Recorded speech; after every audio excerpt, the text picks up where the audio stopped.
So there's some new rumors floating around related to this David situation that are currently unconfirmed. But if these rumors do prove to be true, then it means that the time could be up for David at this point, man. So this post has been going around. Okay, Dom is Live News posted it originally. Okay, I haven't seen too many official uh, news outlets or pages posting this, but he's put it out there. Police suspect Celeste may have been killed inside the home where David was staying. Now, it says police suspect she may have been killed inside the home. Investigators obtained a search warrant. So I don't know if this is being posted but simply because the home is being searched, or whether somebody has more information. I don't know whether some sort of press release was circulated, whether he's seen something I haven't.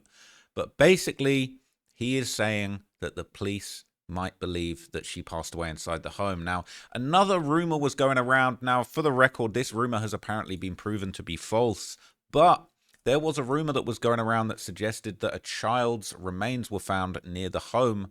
And, you know, obviously, a lot of people speculated that Celeste might have been pregnant when she lost her life.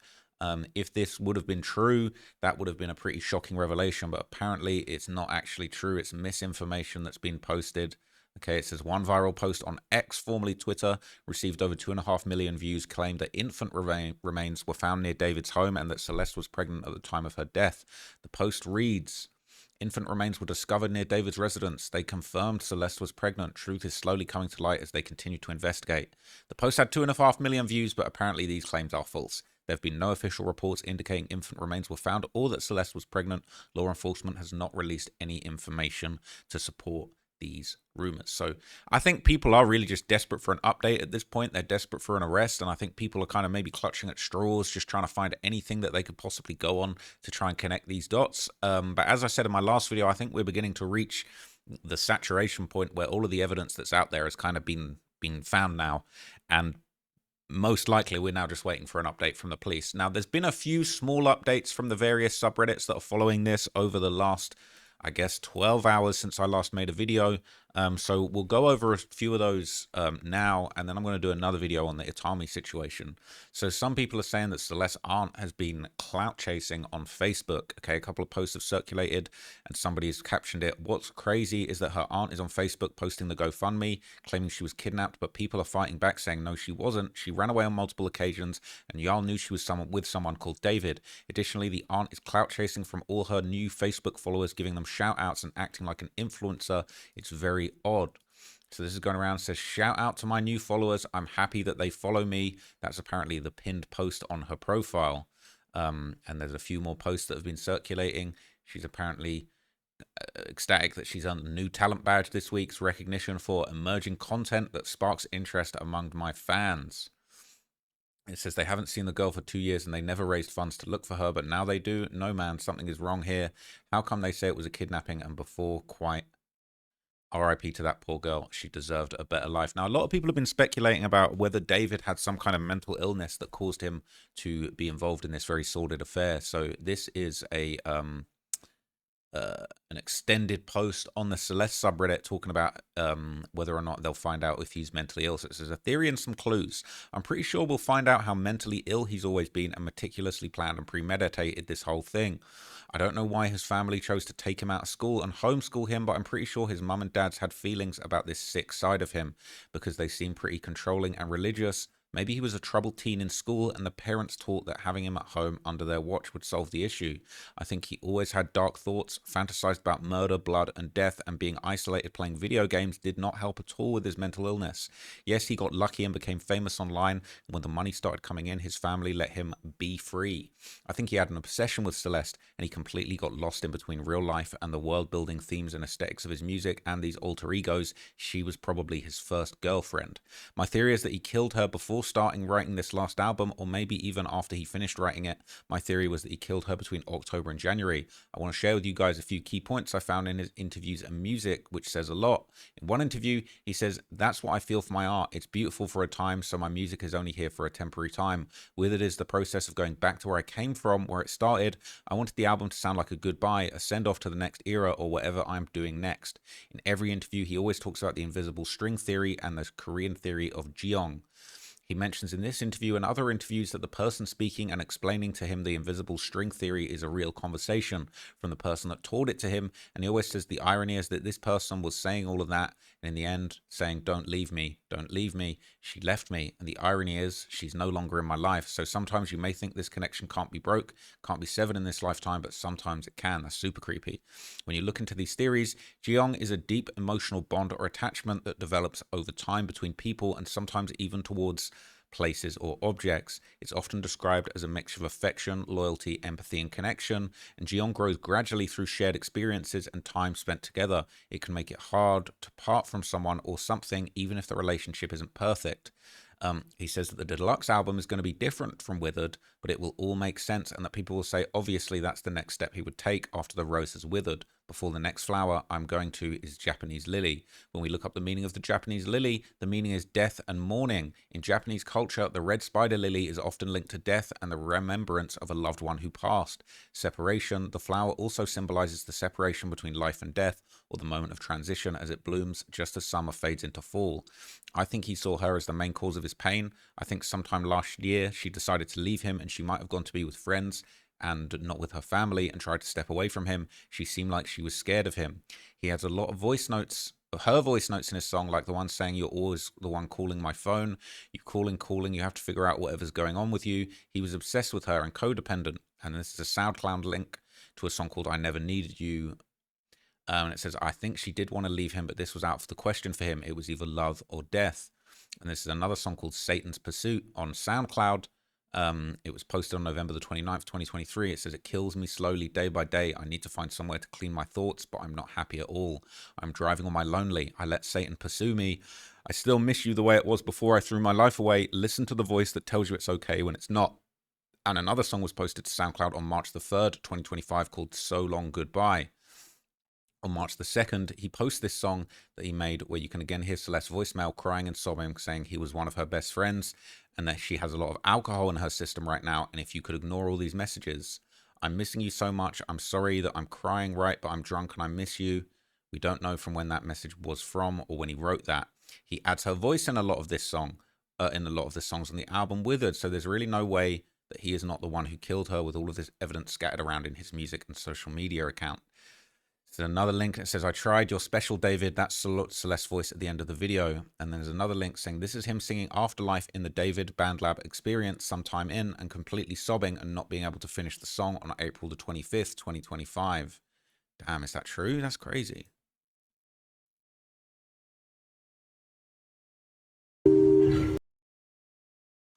Yeah, it does look like he's crying and struggling to finish. Damn. That's twisted, but that was in April. So who knows if that's a breakup or if that's mourning. Very, very dark. Okay. People saying, so yes, he was a sicko who killed this poor girl months and months ago. God knows what he did to her body for all that time before putting her in the trunk of the car and leaving it on the street. He probably hoped the car would be towed and destroyed before her body was ever found. But also maybe he wanted to get caught. Who knows? What I think is maybe obvious is that since he killed her, he's just been living his life, playing concerts, doing interviews, traveling the world knowing she's dead. He will be charged and he will be arrested. There's no way that he didn't do it. Now, another clip has been circulating that allegedly shows David putting up a heart signal to Celeste, who is on this balcony. Now, we looked at this image. A lot of people have debated whether or not that's her on the balcony. It's quite a grainy image. It's hard to make out. But what we do see is that he seemingly blows kisses and makes sort of a half love heart, low-key GDK sign to Celeste, allegedly, who's on this basically on this balcony waving. That's like a half heart sign, and he's pointing out to her. People think that's her. I'm still kind of on the fence. I could see that not being her, but a lot of people are saying that tube top that she's wearing was actually the same one that she was found in when she passed away. And so here's proof of that from the original article.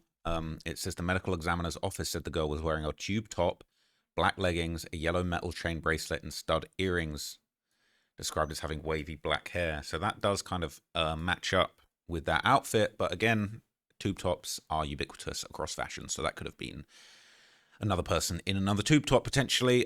So allegedly TMZ actually helped identify the body. I thought this was really interesting because TMZ have been reporting on this from the very start, and it seems like they've actually involved themselves in the case pretty significantly. So these are from the earlier articles. It says TMZ received an anonymous tip claiming the body in the car was Celeste Rivas.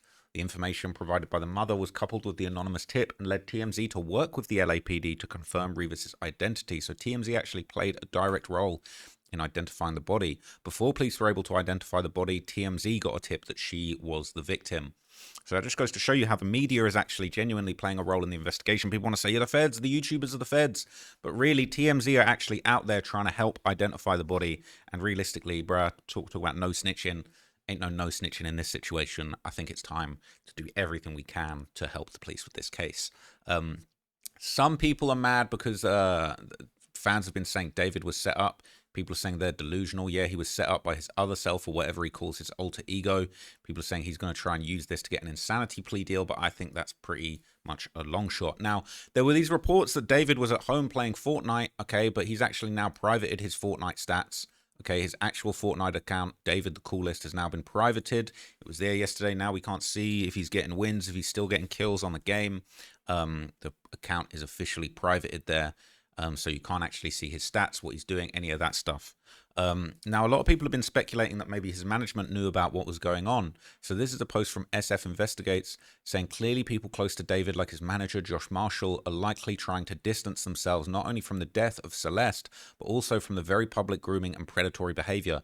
Those who enabled this criminal activity should be charged alongside David. I've spoken to someone who notified Josh Marshall's camp back in 2024 that Celeste was considered a missing person immediately after Celeste returned home, only to run away again. Josh, David's manager, cannot claim that he wasn't aware that Celeste was an underage runaway. People are saying they totally knew. He will hopefully be charged with kidnapping.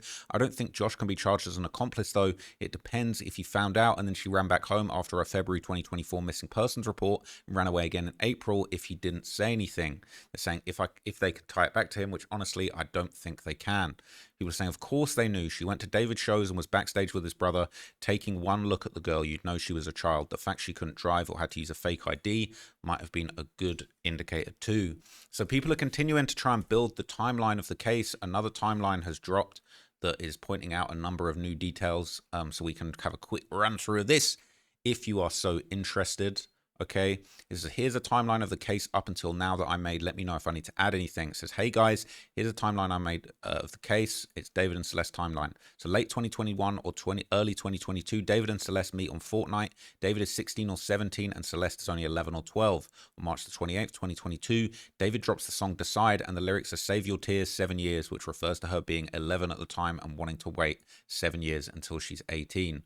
On September the 7th, 2022, David drops Romantic Homicide on Celeste's birthday. On October the 23rd at 8:14 p.m., David asks on his Discord server, is Celeste in here? And she replies, hi David, bark. On March the 31st at 8:51 p.m., a Discord user named James Buttergun tells another Discord user named Englezi, Discord user named Englezi and messages him and says he only adds underage girls, meaning David. Englezi replies, I know, right? And James Buttergun responds, I'm not joking either. On September the 7th at 11:27 p.m., David sends the birthday suicide song to the Discord on Celeste's 13th birthday. Sometime in December 2023, another song's written about Celeste and is leaked. A photo of them's taken on December the 12th. The next day, on the 13th, another photo is taken of them. On January the 11th, 2024, David starts a Twitch stream with Celeste, and Celeste says, it's controversial of you, kids. They laugh, and then David says, delete everything, delete the VOD. On Valentine's Day 24, Celeste is reported for the first time to be missing by her mother on Facebook. On the 26th, TikTok user Robin River comments on a video of David saying, waiting for the LAPD to get your ass for messing with a 13-year-old. A photo of them is then taken on February the 27th. On the 28th of March, Celeste is mentioned by Discord users again. On April the 5th, after returning home, Celeste is last seen in Lake Elsinore in California wearing grey pants, a black sweater, a hat, and a Hello Kitty sandals, and is reported missing. Between April the 24th and May the 24th, David is seen minutes away paying off Celeste's classmates. In May of 2024, Celeste is found in Hollywood, brought back home, and is seen at school. In May of 2024, she leaves again and isn't seen since. June the 27th, she's backstage with David. August the 16th, Discord user Ponzalo says, drop the one with the missing girl, Celeste Rivas Hernandez. December the 21st, a Discord mod named Safia replies to a girl called Ella saying Celeste is the girl he showed in his stream. Yehu Woohoo 7 is the girl who spoiled him. So I assume my house is not my home is probably about Celeste. On April the 2nd, 2025, Celeste is seen in David's TikTok posts. September the 8th, the body is found dismembered in a trunk of a Tesla registered to David, and from the 8th to the 10th, Redditors speculate that the body is belonging to Celeste. On September the 17th, the body is identified as being Celeste. The next day, David's manager's house is raided by the police. That same day, David's label cuts him off. And on the 22nd, David begins deleting posts from his Reddit and locks the Reddit. On the 24th, David privates his Fortnite profile. On that same day, Celeste's body is released back to the family. He was saying, no, some people think the Tesla was towed away on September the 5th or 6th, and the body was discovered on the 8th. That's actually not what I heard. I thought it was on the 7th, because it seemed a bit too coincidental to be her birthday. But people have been noticing other weird things about the case. This is another post that's been going around on David Unfiltered. People are saying weird things about the case. One, cold-hearted murderers are not usually this talented. The dude's ability to convey emotions through music is top-level talent. Two, a lack of motive. Oh, God. As rich as famous as he is, why murder this poor girl and potentially ruin his life? Yes, he is 5 years older, but so what? The police clearly don't care because he was already reported. He could have kept her underground till she was 18 and no one would have cared. Obviously, her own family was okay with it, and even if he had to face legal consequences for being minor, they wouldn't have been that serious. And three, he never seemed happy to me. He's been crying on stage lately and has always been sad making music. In conclusion, I believe there's more to the story than the simplified evil PDF story we're seeing online. Yes, there's lots of evil in him. Yes, he did it, but there's got to be more to the story. And people saying that this might be the dumbest point that anyone has ever raised in defense of David. Like, I don't know, navigating your breakup with a 14-year-old while keeping everything a secret and being an actual world-famous celebrity embarking on a world tour. They're saying he might be a high-functioning sociopath.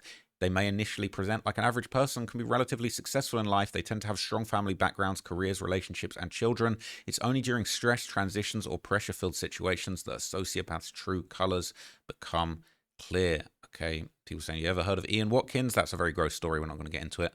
People saying talent has nothing to do whether people can do terrible things. Some of the most talented people in the world are horrible people. Let's use Adolf as an example. They were a talented painter, but a terrible person. There's tons of rappers out there who are extremely talented, but have committed murders.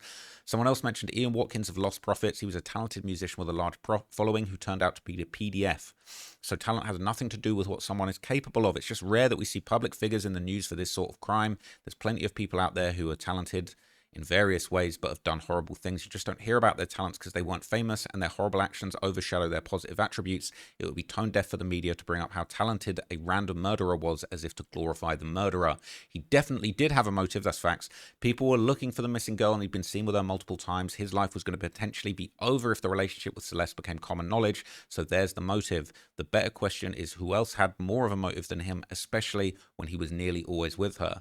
Him being sad is all the more reason he likely did it. If someone is happy and content, they're not going to be very likely to dwell on dark things like murder. Being in a dark, depressed mood can absolutely make someone feel like all hope is lost, and then even the worst ideas seem like good ones. I get not wanting to believe someone whose music you enjoy could do such terrible things, but unfortunately everyone is capable of the things that you wouldn't imagine possible. I too wish this wasn't true, but as more stuff comes out, there's too many coincidences for this to all be a coincidence. Okay. And the last thing I'm going to show you is some people are trying to implicate the management. Oh, we already spoke about people saying that they had something to do with it. But this guy, okay, and this is David Unfiltered, so there's no moderation in here. So we don't agree with these things that are going on. All right, there's a lot of David defense. We don't agree with it, but I'm going to share it with you so you know the sorts of ridiculous things that people are saying. I'm not going to say that other word. It begins with R. I think it was the manager. I just feel like it wasn't David. It just seems like too much of a cover-up. Too many had moves and not enough motive. Too many bad moves, not enough motive. Why would he kill her? Can't, because she was young. That's what he likes. It couldn't be because she was preg. He knew that what he was doing was... it couldn't be because he didn't want anyone to know, because he was be all over social media and made songs about it publicly again. So why would he do it? I think it was either the manager or the mother. Both would have a reason to want her out of the picture on his behalf. The mother is overprotective, so she found out the girl was having a child, knowing her son won't stop messing with her, and he was blowing up It would have been a bad look. She tried to protect him in his career, even with the manager. He got money invested to David and was the one with the house and cars. Always follow the money. I think what about the money David was allegedly paying kids? I think everyone knew about him and the girl and they wouldn't stop, and somebody close to him did it, what he couldn't in his best mind. They needed her out the picture and it backfired, and now that he's working with the police because he's innocent of murder, the real perp's trying to clean the tracks. Yeah, he's a PDF, but not a killer, just dumb AF. This comment is dumb AF. That is ridiculous, okay? I think this is the funny thing. It's like people are like, oh, someone else would have a motive. No one would have a bigger motive than David to do this, okay? And we're still waiting for an arrest. We're still waiting for an update. You know, I'm not sure if that report of you know, of the murder taking place in the home is accurate. It was on Dom is Live. Shout out to Dom is Live, but I'm going to need to see something to substantiate that. But yeah, this is the latest update. There haven't been too many new things found. I'm going to do an Itami video breaking that down. I see Charleston White made some comments in an interview with somebody that he basically believes that David didn't do it. So I will explore that. I will make a video on that later on, and I'll keep you guys posted. I'm going to do some other topics. I know some people are tired of hearing about this David story. Look, I'm just trying to do my best to cover all the updates. I think we're running dry on new information at this stage, so I'm going to cover some more videos. I've been doing the Young Boy Tour updates, which some people have appreciated. We're waiting for Young Thug's album to drop in a couple of days. That's going to be pretty big news. Waiting for the YFN Lucci situation. But if there's anything else you guys want me to cover, let me know down below. I will keep you guys in the loop about any topics that you guys want to know about. It doesn't have to be music related. If there's any other crime, news, politics topics you want me to cover, let me know, and I will make some more videos on those topics. But I appreciate you tapping in. I'll catch you in the next one. Peace.